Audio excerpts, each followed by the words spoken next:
وہ مقام دیا حضرت آدم علیہ السلام سے لے کر اور حضرت عیسیٰ علیہ السلام تک کسی کو بھی وہ مقام نہیں ملا جو سرکار دو عالم صلی اللہ علیہ وسلم کو ملا۔ اللہ تبارک و تعالیٰ کے بعد اگر کوئی دوسری ذات ہے تو وہ امام الانبیاء سرور کونین صلی اللہ علیہ وسلم کی ذات ہے۔ اور اللہ تبارک و تعالیٰ نے خود قرآن کریم کے اندر ایک جگہ نہیں کئی مقام پر بیان فرمایا۔ ایک جگہ فرمایا جو میں نے پچھلے ہفتے بیان کیا، قُلْ إِن كُنتُمْ تُحِبُّونَ اللَّهَ فَاتَّبِعُونِي يُحْبِبْكُمُ اللَّهُ، کہ میرے محبوب ان لوگوں سے یہ کہو کہ اگر تم یہ چاہتے ہو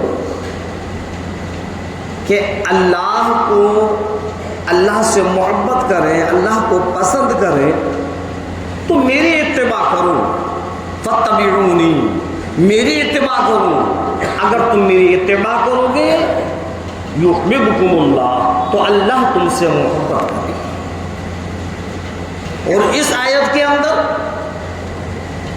جو ابھی میں نے بیان کی، خطبے کے دوران تلاوت کی، اسی چیز کو پروردگار عالم نے اس آیت کے اندر بیان فرمایا۔ اور یوں فرمایا پروردگار عالم نے، قل، اے میرے محبوب، امام الانبیاء، محبوب کبریا، سرور کونین صلی اللہ علیہ وسلم کو پروردگار عالم فرما رہا ہے، قل اطیعوا اللہ والرسول، میرے محبوب ان لوگوں کو بتلا دو، اس امت کو بتلا دو، اپنے دیوانوں کو، اپنے غلاموں کو، اپنے پروانوں کو، اپنے مستانوں کو، قل اطیعوا اللہ والرسول، آپ فرما دیجئے کہ اللہ کی اطاعت کرو اور اس کے رسول کی اطاعت کرو۔ اللہ کی اطاعت کرو اور اس کے رسول کی اطاعت کرو۔ اطاعت کرنے کا مطلب کیا ہے؟ کہ اللہ کی فرما برداری کرو اور اللہ کے رسول سرکار دو عالم صلی اللہ علیہ وسلم کی فرما برداری کرو۔ ایک جگہ پر پروردگار عالم نے فرمایا کہ اے لوگوں، تمہارے نبی جو چیز تم کو دے اس کو لے لو، اور جس چیز سے روکے اس سے رک جاؤ۔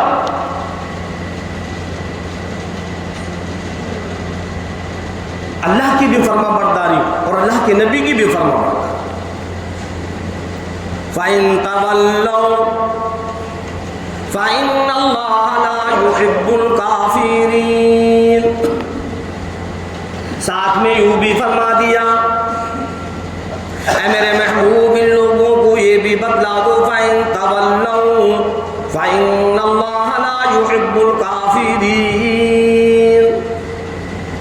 اگر وہ نافرمانی کریں، اگر روگردانی کریں، اگر بات نہ مانے، جو نبی کی بات نہ مانے، جس کو میرے نبی سے محبت نہیں، جو میرے نبی کی نافرمانی کرتا ہے، فَإِن تَوَلَّوْا فَإِنَّ اللَّهَ لَا يُحِبُّ الْكَافِرِينَ، تو ایسے نافرمانوں سے مجھ کو محبت نہیں۔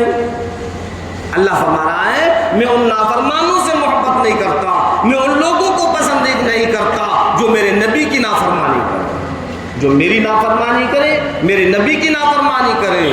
جو میرے نبی کو پسند نہیں کرتا میں اس انسان کو پسند نہیں کرتا۔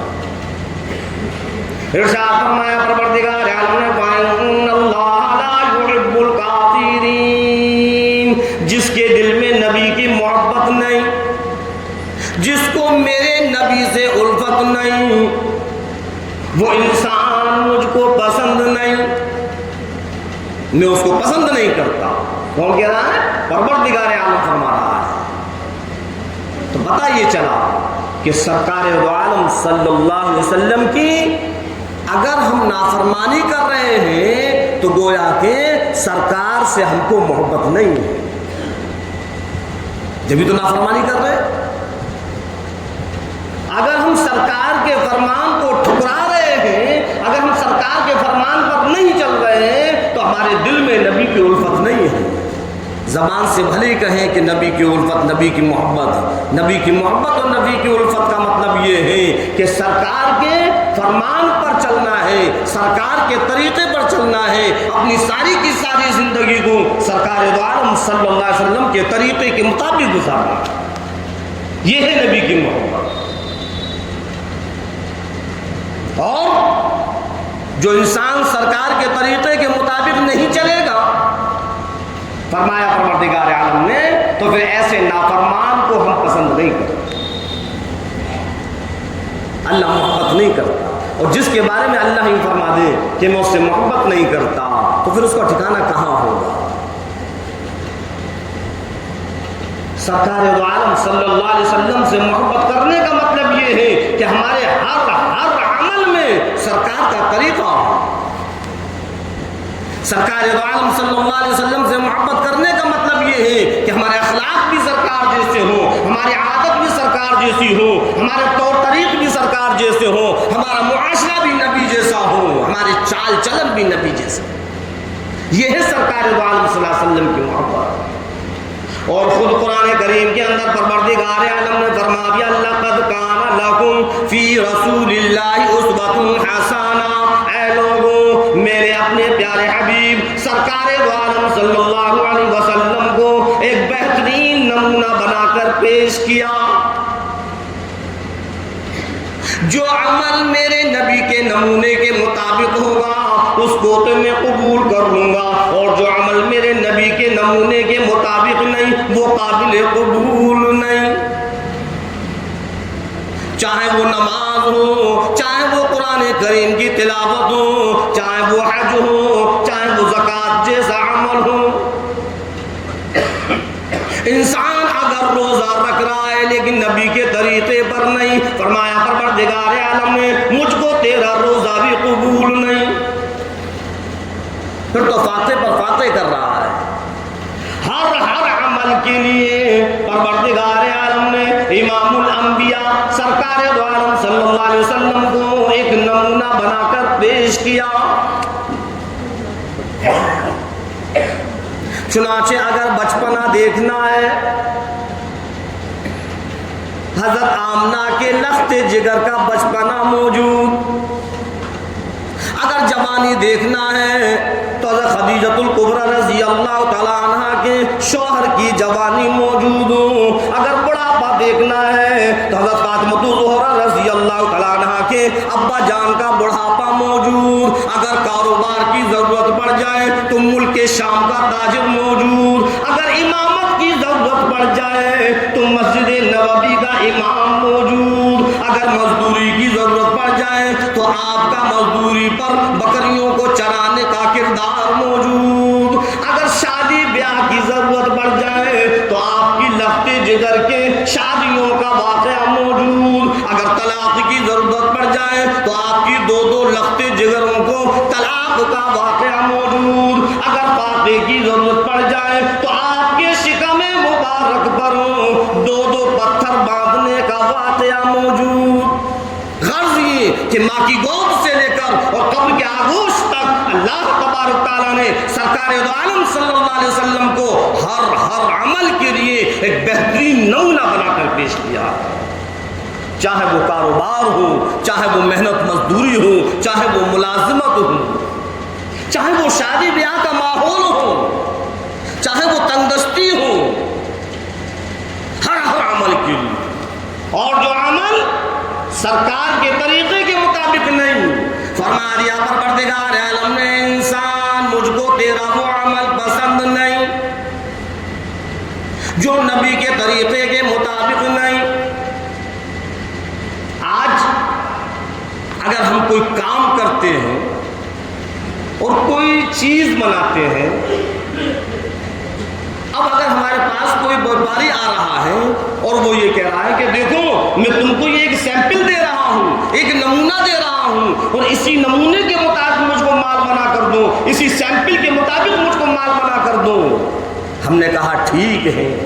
ہم نے پوری محنت کی، صبح اور شام ایک کر دی، کافی روپیہ بھی خرچ کیا، وقت بھی خرچ کیا، اور ہم نے مال بنا کر تیار کر لیا۔ اب جو وہ نمونہ دے کر گیا تھا، جو وہ سیمپل دے کر گیا تھا، اس کے ہم نے خلاف بنا کر رکھ دیا۔ اب بتاؤ جب وہ آئے گا تو کیا اس مال کو لے لے گا؟ ہرگز نہیں لے گا۔ وہ یہ کہے گا کہ تمہارا مال تم کو مبارک ہو، میرے کسی بھی کام کا نہیں ہے، میں نے تو تم کو پہلے ہی نمونہ دے دیا تھا، میں نے تو تم کو پہلے ہی ایک سیمپل دے دیا تھا کہ دیکھو اسی طریقے کا مال بنانا ہے، پھر تم نے اس کے خلاف کیوں کیا؟ ہم لاکھ اس سے یہ کہیں کہ جناب جو آپ کا سیمپل تھا ہم نے اس سے اور اچھا بنا کر دیا ہے، ہم لاکھ اس سے کہیں کہ جناب جو آپ کا نمونہ تھا اس سے زیادہ رقم ہماری اس مال میں خرچ ہو گئی ہے، ہم نے تو اور بہتر بنایا ہے۔ وہ کہے گا نہیں نہیں، مجھ کو یہ مال نہیں چاہیے، تم نے اتنی محنت کیوں کی، تم نے اتنا روپیہ خرچ کیوں کیا؟ ارے تم میرے نمونے کے مطابق بنا دیتے، میں سارا کا سارا مال لے جاتا، اب تم جانو اور تمہارا کام جانو۔ یہی تو کہے گا۔ بس یہی پروردگار عالم نے ساری کی ساری انسانیت کو، یہ ساری کی ساری امت کو اللہ تبارک تعالیٰ نے قرآن کریم کے اندر یہی پیغام دیا، لَقَدْ كَانَ لَكُمْ فِي رَسُولِ اللَّهِ أُسْوَةٌ حَسَنَةٌ۔ اے لوگوں دیکھ لینا میرے نمونے کو۔ نمونہ کیا ہے؟ امام الانبیاء سرور کونین صلی اللہ علیہ وسلم کا طریقہ۔ اللہ رب العزت نے فرمایا کہ اے لوگوں کوئی بھی عمل کرنے سے پہلے میرے نمونے کو دیکھ لینا، اگر تمہارا عمل میرے نمونے کے مطابق ہوگا تو میں اس کو قبول کروں گا، ورنہ ردی کی ٹوکری میں پھینک دوں گا۔ اب اگر ہم کوئی بھی کام کریں گے اور وہ سرکار کے نمونے کے مطابق نہیں تو وہ قابل قبول نہیں ہے۔ اللہ نے قرآن کریم کے اندر صاف فرما دیا، اور پھر بھی ہم اپنے غفلت کی زندگی گزارنے میں لگے ہوئے، پھر بھی ہماری سمجھ میں نہیں آ رہا، چاہے وہ نماز ہو، چاہے وہ عبادت ہو، چاہے وہ کاروبار ہو، چاہے وہ محنت مزدوری اور ملازمت ہو، چاہے شادی بیاہوں کا معاملہ ہو، چاہے وہ کسی بھی طریقے کے معاملات ہوں، ہر عمل میں سرکار کا طریقہ ہونا لازمی ہے۔ اگر سرکار کا طریقہ نہیں ہے تو یہ سمجھ لینا سرکار کے طریقے کے خلاف اگر ہم زندگی گزار رہے ہیں تو وہ انسانیت والی زندگی نہیں ہے، وہ جانوروں والی زندگی گزار رہے ہیں۔ آپ صلی اللہ علیہ وسلم نے انسانیت کی زندگی گزارنے کا ایک طریقہ دے دیا، اور جو سرکار کے طریقے کے خلاف ہم عمل کریں گے تو پھر وہ انسانیت کہاں ہے؟ آج ہم جو شادی بیاہ کرتے ہیں ہزاروں نہیں لاکھوں روپیہ خرچ کرتے ہیں، اور ایسا فنکشن کرتے ہیں، ایسا پروگرام کرتے ہیں کہ لوگ ہماری تعریف کریں۔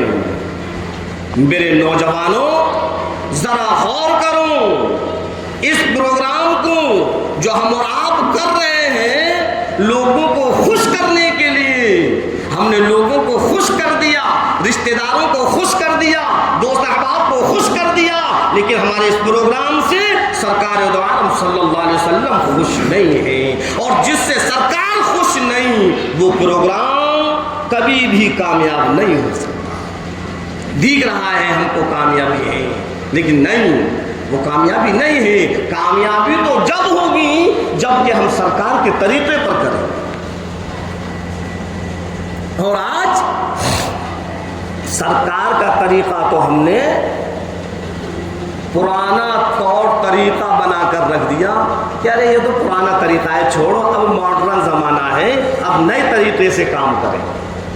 کیا ہے نئی طریقہ؟ کہ وفر سسٹم کریں گے، کھڑے کھڑے جانوروں کے طریقے سے کھاؤ اور چلے جاؤ، یہودیوں کا طریقہ، یہ اسلام کا طریقہ نہیں ہے، سرکار کا طریقہ نہیں ہے۔ اور میں نے بتلایا کہ جو سرکار کے طریقے کے خلاف ہوگا اللہ پھر اس کو قبول نہیں کرے گا۔ فَإِن تَوَلَّوْا فَإِنَّ اللَّهَ لَا يُحِبُّ الْكَافِرِينَ۔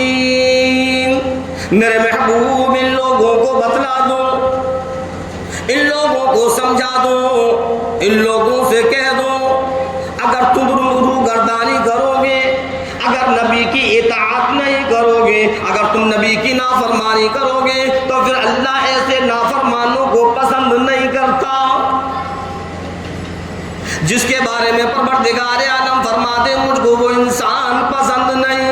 ذرا غور کرو پھر کیا ہوگا اس کا، سمجھ میں نہیں آتا۔ علماء سمجھا رہے ہیں، امام سمجھا رہے ہیں، لیکن پھر بھی ہم لوگ غفلت کی زندگی میں اپنے دنوں کو گزار رہے ہیں۔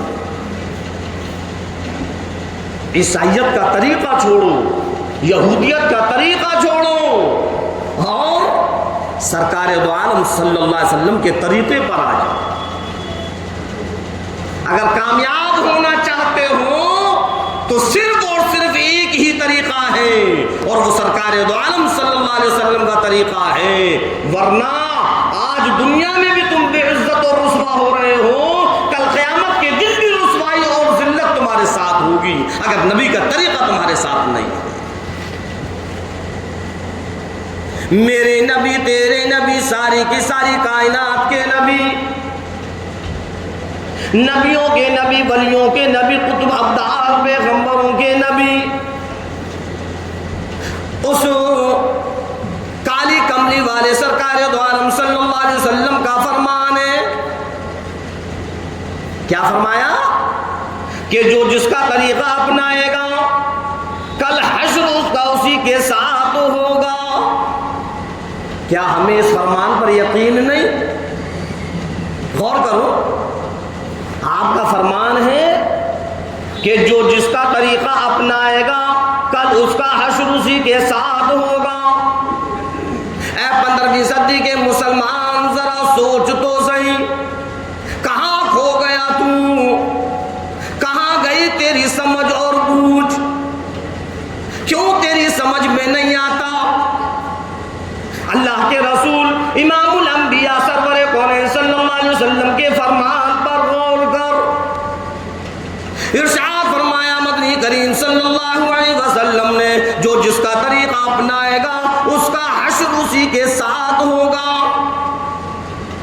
کیا تو یہ چاہتا ہے کہ تیرا حشر یہودیوں کے ساتھ ہو؟ کیا تو یہ چاہتا ہے تیرا حشر عیسائیت کے ساتھ ہو؟ کیا تو یہ چاہتا ہے کہ تیرا حشر کافرین کے ساتھ ہو؟ کیا یہ چاہتا ہے تیرا حشر مشرکین کے ساتھ ہو؟ اگر نہیں چاہتا تو پھر ایسے کام کیوں کرتا ہے جس کے بارے میں سرکار دو عالم صلی اللہ علیہ وسلم نے صاف صاف فرما دیا جو جس کا طریقہ اپنائے گا اس کا حشر اسی کے ساتھ ہوگا۔ اب دو چیزیں تیرے پاس ہیں، یا تو یہ کہ نبی کے سرکار پر عمل نہیں، یا پھر یہ کہہ دے کہ نبی کے سرکار نبی کریم صلی اللہ علیہ وسلم کے فرمان صحیح نہیں۔ اگر تو نے یہ دونوں باتیں کہہ دی تو تیرا ایمان ختم۔ بات سمجھ میں آئی؟ جو یہ سوچ لے کہ سرکار دو عالم صلی اللہ علیہ وسلم کا فرمان نعوذ باللہ صحیح نہیں تو ایمان ختم، اور اگر صحیح ہے تو پھر تیرا عمل کیوں نہیں؟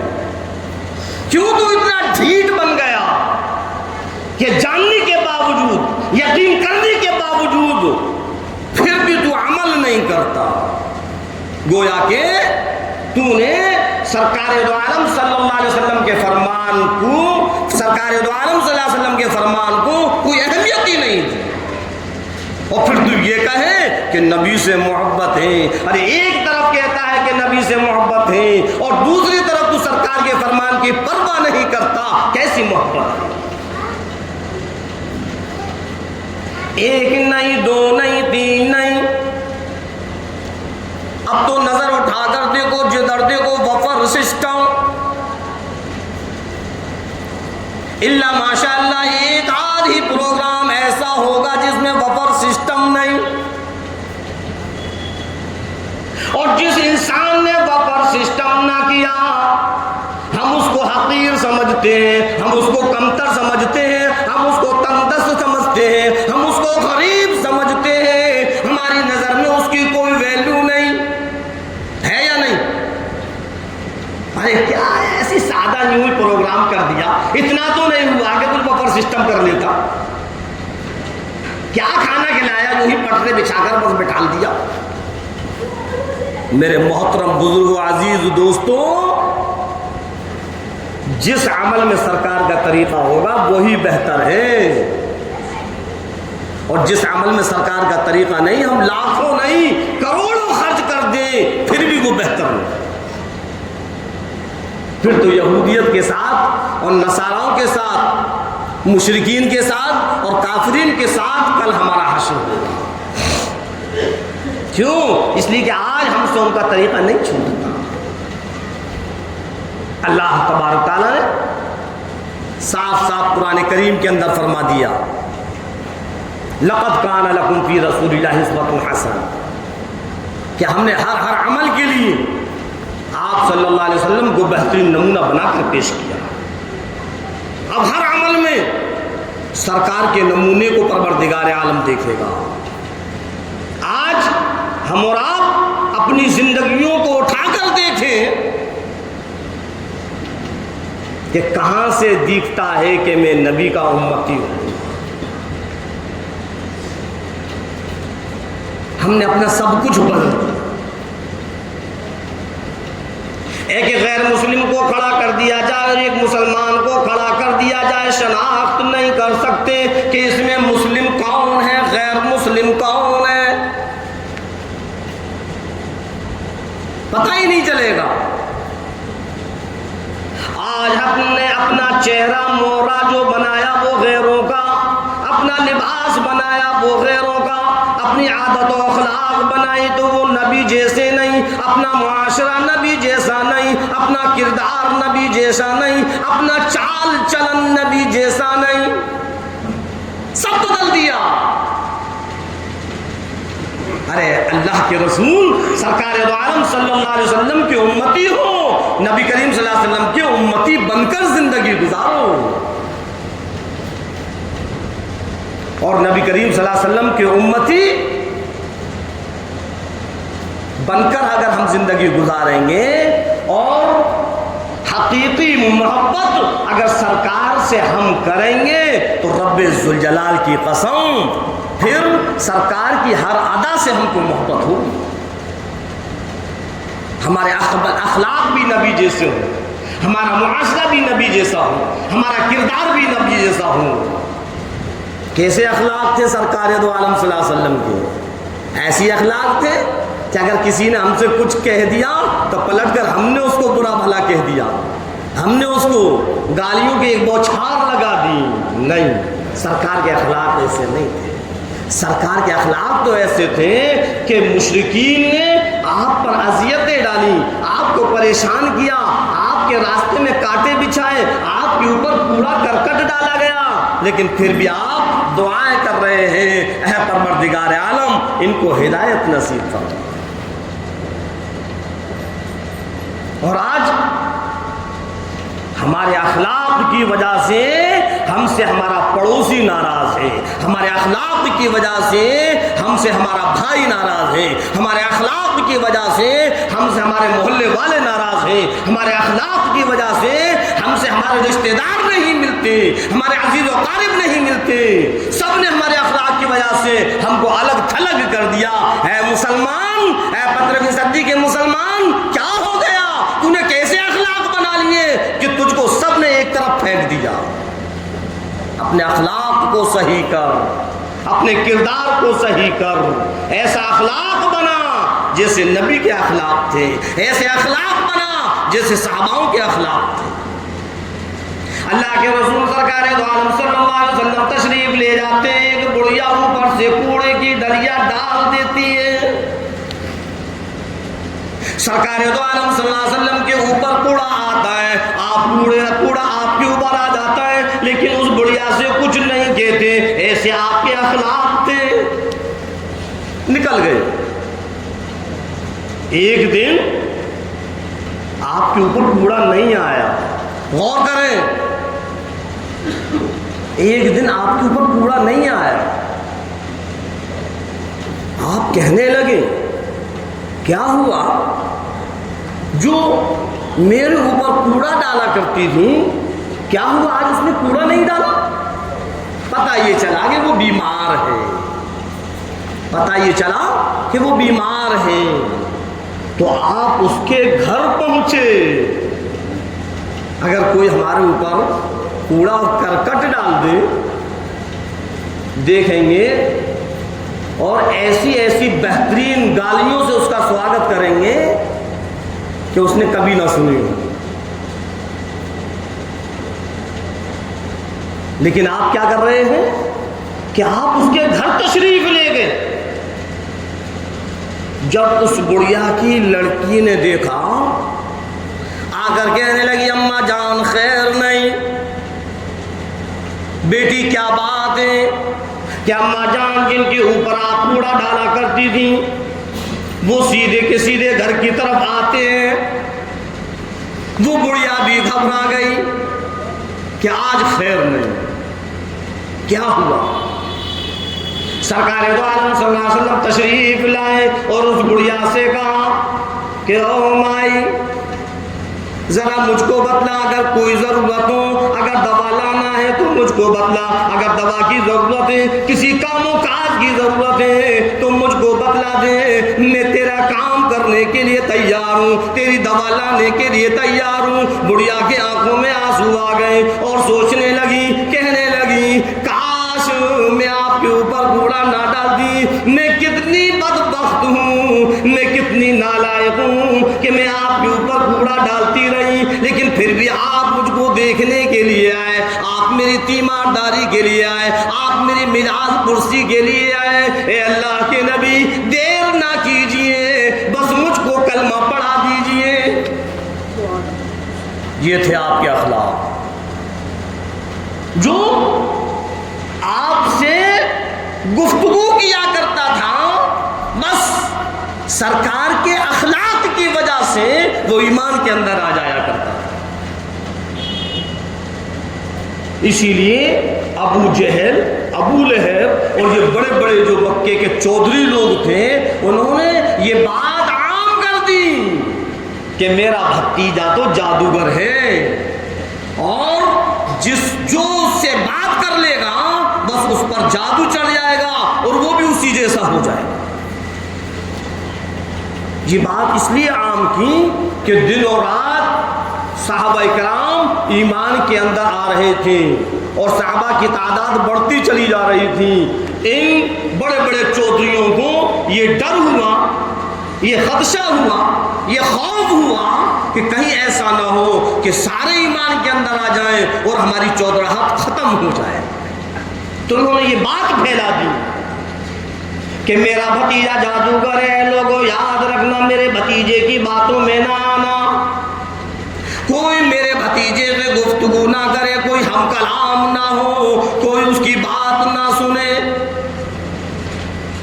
لیکن اللہ جس کو ہدایت دینے پر آ جائے، کون ہے جو ہدایت سے روک سکے؟ مشرکین مکہ کی ایک میٹنگ ہوئی، مشورہ ہوا، سب اپنی اپنی رائے دینے لگے۔ یہ اس وقت کی بات ہے جب کہ حضرت عمر رضی اللہ تعالیٰ عنہ بھی ایمان کے اندر نہیں آئے۔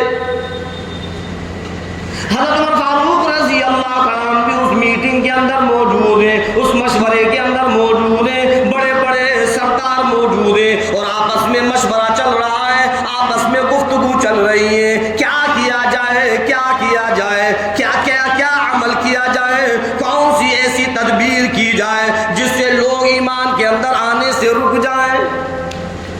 نعوذ باللہ اسی مشورے میں اسی میٹنگ میں یہ بات طے ہوئی، نعوذ باللہ سرکار دو عالم صلی اللہ علیہ وسلم کو ختم کر دیا جائے۔ حضرت عمر فاروق رضی اللہ تعالیٰ عنہ اپنی ننگی تلوار لے کر کھڑے ہو گئے اور کہنے لگے آج میں جاتا ہوں، نعوذ باللہ آج میں محمد صلی اللہ علیہ وسلم کا خاتمہ کر کر ہی لوٹوں گا۔ میں نے بتلایا یہ اس وقت کی بات ہے جبکہ حضرت عمر رضی اللہ تعالیٰ عنہ ایمان کے اندر نہیں آئے تھے۔ حضرت عمر رضی اللہ تعالیٰ عنہ چلتے چلے جاتے ننگی تلوار ہاتھ میں۔ غصے کا عالم یہ ہے کہ جب راستے سے حضرت عمر نکلتے تھے لوگ راستہ دے دیا کرتے تھے، کوئی یہ بات بھی پوچھنے کو تیار نہیں ہوتا تھا کہ عمر کیا ہے۔ اتنا خطرناک غصہ تھا کہ کوئی کچھ پوچھ نہیں سکتا۔ ایک صحابی سے ملاقات، اے عمر کہاں جا رہے ہو؟ نعوذ باللہ آج میں محمد کا خاتمہ کرنے جا رہا ہوں۔ وہ بنیامین کہنے لگے اے عمر پہلے تو اپنے گھر کی خبر لے، تیرے بہن اور بہنوئی بھی ایمان لا چکے ہیں۔ بس اتنا سننا تھا کہ فوراً رخ پلٹ دیا اور سیدھے بہن کے دروازے پر پہنچے، دستک دی۔ بہن نے بھائی کی آہٹ سن کر دل دہل گئے، گھبرا گئے، بہنوئی بھی گھبرا گئے، بہن بھی گھبرا گئی۔ اور حضرت خباب رضی اللہ تعالیٰ جو قرآن کریم کی تعلیم دے رہے تھے وہ بھی گھبرا گئے، وہ ایک طرف جا کر چھپ گئے۔ دروازہ کھولا، اے بہن ہم نے سنا ہے تو بددین ہو گئی ہے۔ جو ایمان کے اندر آ جاتا تھا اس کو یہ بددین کہا کرتے تھے۔ اے بہن ہم نے سنا ہے کہ تو بددین ہو گئی ہے۔ تو بہنوئی کی زبان سے یہ نکل گیا کہ عمر اگر وہ دین حق ہو بس اتنا کہنا تھا کہ بہن کو چھوڑا اور بہنوئی کو پکڑا اور آپس میں دونوں میں گتم گتا ہونے لگی۔ بہن چھڑانے آئی تو ایک ایسا دھکا مارا کہ بہن دور جا کر گری، بہن کے خون نکل آیا، بہن کو بھی جوش آ گیا اور کہنے لگی عمر کیا ہم کو اس لیے مارا جاتا ہے کہ ہم ایمان لے آئے ہیں؟ ہاں ہم ایمان لے آئے ہیں، اب یہ ایمان ہمارے دل سے نہیں نکل سکتا۔ آخر وہ بھی خطاب کی بیٹی تھی، جو خون حضرت عمر کی رگوں میں دوڑ رہا تھا وہی خون ان کی بہن کے رگوں میں دوڑ رہا تھا۔ بہن کہنے لگی عمر کیا ہم کو اس لیے مارا جاتا ہے کہ ہم ایمان لے آئے ہیں؟ ہاں ہم اعلان کرتے ہیں ہم ایمان لے آئے ہیں، اب یہ ایمان ہمارے دل سے نہیں نکل سکتا۔ ادھر خون دیکھ کر ان کا جوش کچھ ٹھنڈا اور کہا کہ اچھا بہن یہ بتلاؤ تم لوگ کیا پڑھ رہے تھے؟ تو بہن نے کہا یہ پاک اور مقدس کلام ہے اور تم ناپاک ہو، تم اس کو نہیں پڑھ سکتے۔ غسل کرایا اور غسل کرانے کے بعد پھر حضرت خباب رضی اللہ عنہ باہر نکلے اور کہا مبارک ہو مبارک ہو۔ اللہ کے رسول سرکار دو عالم صلی اللہ علیہ وسلم نے دو کے لیے دعا کی تھی، اے اللہ عمر کو یا عمر کو ان دونوں میں سے کسی ایک کو ایمان کی توفیق دے دے۔ تو اللہ نے تمہارے حق میں سرکار کی دعا کو قبول کر لیا ہے۔ اس قرآن کریم کے کچھ حرف پڑھ پائے تھے، کہنے لگے جلدی لے چلو میں بھی ایمان کے اندر آنا چاہتا ہوں۔ اور حضرت عمر رضی اللہ تعالیٰ عنہ پہنچے، دستک دی، صحابہ گھبرا گئے، کون ہیں؟ کہ عمر ہیں، تلوار ہاتھ میں ہیں۔ سرکار دو عالم صلی اللہ علیہ وسلم نے فرمایا آنے دو، اگر صحیح طریقے سے آتے ہیں تو ٹھیک ہے ورنہ انہیں کی تلوار سے ان کی گردن کو اڑا دیا جائے گا۔ اور خود سرکار دو عالم صلی اللہ علیہ وسلم آگے بڑھے اور پوچھا عمر کیا بات ہے؟ اے عمر کیا بات ہے؟ اے اللہ کے نبی میں ایمان لانے کے لیے آیا ہوں، مجھ کو کلمہ پڑھا دیجئے۔ اور جب اشہد ان لا الہ الا اللہ واشہد ان محمد عبدہ ورسولہ، جب حضرت عمر رضی اللہ عنہ نے جب اس کلمے کو پڑھا ہے تو مکے کی پہاڑیاں گونج اٹھی۔ بہرحال تمہیں بتلا رہا تھا سرکار دو عالم صلی اللہ علیہ وسلم کے اخلاق کہ جو آپ سے ہم کلام ہو جایا کرتا تھا وہ آپ کے اخلاق دیکھ کر ایمان کے اندر آ جایا کرتا تھا۔ وہ عمر جو نعوذ باللہ سرکار کا خاتمہ کرنے کے لیے نکلے تھے، اللہ کی قدرت کاملہ دیکھو، سرکار سے ملاقات ہوتی ہے تو وہ آپ کے غلام بن گئے۔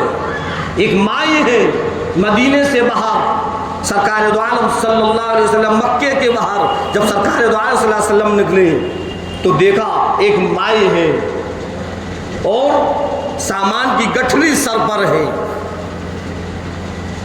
سرکار دو عالم صلی اللہ علیہ وسلم نے اس مائی سے پوچھا، مائی کیا بات ہے، اتنا بوجھ ہے کہ بیٹے تم کو پتہ نہیں ہے مکے کے اندر ایک جادوگر آ گیا ہے جو اپنے آپ کو یہ کہتا ہے کہ میں اللہ کا نبی ہوں، اور اس مائی کو یہ نہیں معلوم کہ ہم کلام کس سے ہو رہی ہے، بات کس سے چل رہی ہے۔ سرکار دو عالم صلی اللہ علیہ وسلم سے ہی کہہ رہی ہے کہ بیٹے تم کو پتہ نہیں ہے میں تو اپنے ایمان کو بچا کر بہت دور نکل رہی ہوں، اس کے جادو کا اثر میرے گھر تک آ گیا، میرا لڑکا ایمان والا ہو گیا ہے، اور جو ایمان کے اندر آ جاتا تھا اس کو یہ لوگ بددین کہا کرتے تھے۔ اس نے کہا کہ میرا لڑکا بددین ہو گیا ہے، میرے گھر میں جادو کا اثر ہو گیا ہے، میں اپنے اس ایمان کو بچا کر میں دور نکلنا چاہتی ہوں۔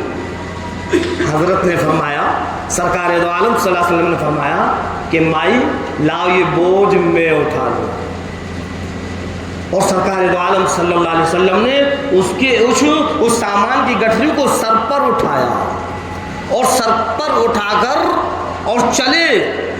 لکھا ہوا ہے پورے راستے وہ گالیاں بکتی ہوئی چل رہی ہیں، پورے راستے وہ گالیاں بکتی ہوئی چل رہی ہیں، اور سرکار خود سن رہے ہیں۔ جب وہ اس مقام پر پہنچ گئے جہاں اس کو جانا تھا تو سرکار دو عالم صلی اللہ علیہ وسلم نے فرمایا مائی یہ سامان لو۔ جب وہ سامان سر سے اتارا ہے اس مائی نے جھولی پھیلا دی، اور جھولی پھیلا کر اور پھر اللہ سے دعا کرنے لگی کہ اللہ اس کو اس جادوگر سے بچا کر رکھنا۔ اور حضور اکرم صلی اللہ علیہ وسلم سے وہ مائی کہتی ہے کہ بیٹے تم اس جادوگر سے بچنا، وہ بڑا خطرناک جادوگر ہے، اور تم کون ہو تم نے اپنے بارے میں نہیں بتایا۔ تب سرکار دو عالم صلی اللہ علیہ وسلم نے فرمایا کہ مائی جس کو پورے راستے تم گالیاں بکتی چلی آئی ہو، جس کو پورے راستے تم برا بھلا کہتی ہوئی چلی آئی ہو، میں وہی آخری نبی سرکار دو عالم صلی اللہ علیہ وسلم۔ گھبرا گئی وہ، کب آ گئی اور کہنے لگی تم سرکار دو عالم صلی اللہ علیہ وسلم آپ ہیں، اور کہنے لگی اے اللہ کے نبی دیر نہ کیجئے، کہیں ایسا نہ ہو اسی کشمکش میں میری روح نکل جائے اور میں ایمان کے بغیر چلی جاؤں، اے اللہ کے نبی مجھ کو کلمہ پڑھا دیجئے۔ وہ بھی کلمہ پڑھ کر ایمان کے اندر آ گئی۔ ایسے اخلاق تھے آپ، اور آج میرا تیرا حال یہ ہے، ہمارے اخلاق ایسے ہیں، اگر کوئی راستے سے نکل کر جا رہا ہے ہم سے اس نے کچھ پوچھ لیا تو ہم کہتے ہوئے میں بہت جلدی میں ہوں تم نکل جاؤ۔ نہیں، اگر آپ کو راستہ معلوم ہے تو اس کو راستہ بتلاؤ۔ اگر آپ راستے میں چل رہے ہو کوئی تکلیف دینے والی چیز راستے پہ پڑی ہے اس کو سائڈ سے کر دو، کسی کو تکلیف نہ ہو۔ ایسے اخلاق بناؤ کہ آپ سے آپ کا بھائی، آپ کا رشتہ دار، آپ کا عزیز و قریب، آپ کا دوست، آپ کا پڑوسی، آپ کے محلے والے پریشان نہ ہو۔ یہ ہے نبی سے محبت۔ آپ کا لباس نبی جیسا ہو، آپ کا چہرہ مہرہ نبی جیسا ہو۔ بڑے افسوس کی بات ہے کہ آج ہم کو اپنے چہروں پر داڑیاں رکھنے میں شرم محسوس ہوتی ہے۔ دل میں نبی کی محبت ہے، کیسی محبت ہے؟ ایسی ہی محبت کہ ہم نبی کی سنت کو اپنے چہرے پر لگانے میں عار سمجھتے ہیں، نبی کی محبت کو چہرے پر سجانے میں ہم شرم محسوس کرتے ہیں۔ نبی کی محبت کو اپنے چہرے پر لانے میں ہم کو لوگوں کے سامنے جانے سے ہچکچاہٹ ہوتی ہے کہ اگر داڑھی چہرے پر ہو گئی تو لوگ کیا کہیں گے. کئی لوگوں سے میں نے یہ سنا جب ان سے کہا ارے مولانا بات ٹھیک ہے لیکن ہمارا کام کچھ ایسا ہے کہ داڑھی رکھ کر ہم وہ کام نہیں کر سکتے, ہمیں ہر جگہ جانا پڑتا ہے. اچھا, صرف اس وجہ سے تو نے نبی کی سنت کو چھوڑ دیا. اور پھر ذہن میں شیطان کیا بات آتا ہے, ارے فرض اور واجب نہیں ہے, نبی کی سنت ہی تو ہے, فرض اور واجب نہیں ہے. ہاں میں یہ کہتا ہوں کہ یہ داڑھی کا رکھنا فرض اور واجب نہیں ہے, نبی کی سنت ہے. لیکن میرے عزیزوں, کیا نبی کی سنت کو چہرے پر لگانے میں ہمیں شرم محسوس ہوتی ہے؟ اور اگر شرم محسوس ہوتی ہے تو پھر دل میں نبی کی محبت کہاں ہے؟ پھر کہاں ہے نبی کی محبت؟ صرف دکھلاوا ہے, ڈرامہ ہے, ڈھونگ ہے کہ ہمارے دل میں نبی کی محبت ہے. اگر دل میں نبی کی محبت ہو, نبی کی ہر چیز سے محبت ہوگی, نبی کی ہر ادا سے محبت ہوگی, نبی کی ہر بات سے محبت ہوگی. پھر کیسی محبت؟ داڑھی رکھنے میں نبی سے محبت نہیں, اور ہم کہہ رہے ہیں کہ نبی سے محبت ہے. نہیں, میں نہیں مانتا کہ نبی سے محبت ہے. اگر نبی سے محبت ہے تو تیرے چہرے پر داڑھی ہونی چاہیے. اگر نبی سے محبت ہے تو تیرے عمل میں نبی کا طریقہ ہونا چاہیے. اگر نبی سے محبت ہے تو تیرے پروگراموں میں عیسائیت نہیں ہونی چاہیے. اگر نبی سے محبت ہے تو تیرے گھر میں بے دینی نہیں ہونی چاہیے, نبی کی سنت ہونی چاہیے. یہ ہے نبی کی محبت. ہاں, اللہ رب العزت نے فرمایا کہ مجھ کو وہ انسان پسند نہیں ہے, وہ انسان پسند نہیں ہے جو نبی کی نافرمانی کرے, جو نبی کی پیروی نہ کرے, جو نبی کی اتباع نہ کرے, جس کو نبی سے محبت نہیں ہے, جس کو نبی سے الفت نہیں ہے, وہ انسان مجھ کو پسند نہیں. فَإِنَّ اللَّهَ لَا يُحِبُّ الْكَافِرِينَ. صاف صاف قرآن میں فرمایا پروردگار عالم, قُلْ اطیعوا اللَّهَ وَالرَّسُولَ, میرے محبوب ان لوگوں سے کہو, ان لوگوں سے کہو, ان لوگوں سے کہو کہ اللہ اس کے رسول کی اطاعت کرو, اللہ اس کے رسول کی اطاعت کرو. فَإِن تَوَلَّوْا, بس اگر یہ روگردانی کریں, اگر اطاعت نہ کریں, اگر فرما برداری نہ کریں, فَإِنَّ اللَّهَ لَا يُحِبُّ الْكَافِرِينَ, فَإِنَّ اللَّهَ لَا يُحِبُّ الْكَافِرِينَ, پھر مجھ کو وہ انسان پسند نہیں ہے. ایک صحابی رسول ہے, سرکار دو عالم صلی اللہ علیہ وسلم کی خدمت میں حاضر ہوئے. آپ کے ایک داڑھی کا بال ہے. ہاں, کچھ لوگ ایسے ہیں کہ ان کے بھر کر داڑھی نکلتی ہے, کچھ لوگ ایسے ہیں 4 بال ادھر, 4 بال ادھر, 4 ادھر, کچھ ایسے ہیں کہ ایک آدھ ہی بال نکلتا ہے. تو ایک صحابی ہے, سرکار دو عالم صلی اللہ علیہ وسلم کے سامنے حاضر ہوئے. سرکار دو عالم صلی اللہ علیہ وسلم مسکرانے لگے. اب ان کے دل میں یہ بات آئی کہ کہیں ایسا تو نہیں میرے ایک بال کی وجہ سے آپ کو مسکراہٹ آ رہی ہو. تھوڑی سی آڑ میں گئے اور وہ داڑھی کا بال توڑ دیا.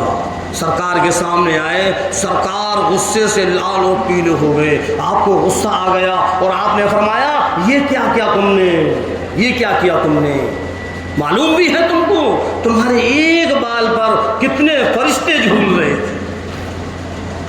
اندازہ لگاؤ میرے دوستوں, میرے نوجوانوں, اندازہ لگاؤ ایک بال کے توڑنے پر سرکار کی ناراضگی. یہاں تو ہم سارے کے سارے بال ختم کر دیتے ہیں, اس طرح چلا لیتے ہیں, بالکل کلین سیو کر دیتے ہیں. کیا سرکار کو تکلیف نہیں ہوگی کہ آج میری امت کو دیکھو, میری داڑھی سے ان کو محبت نہیں ہے, کتنی تکلیف ہے. اور ہم صرف اتنی سی بات کہہ کر ارے سنت ہی تو ہے, بات ختم, سنت ہی تو ہے. ارے پھر کیسی محبت ہے جو نبی کی سنت سے ہم پر الگ ہے؟ ادھر نبی سے محبت کا دعویٰ بھی کرتے ہو اور پھر سنت پر عمل بھی نہیں کرتے.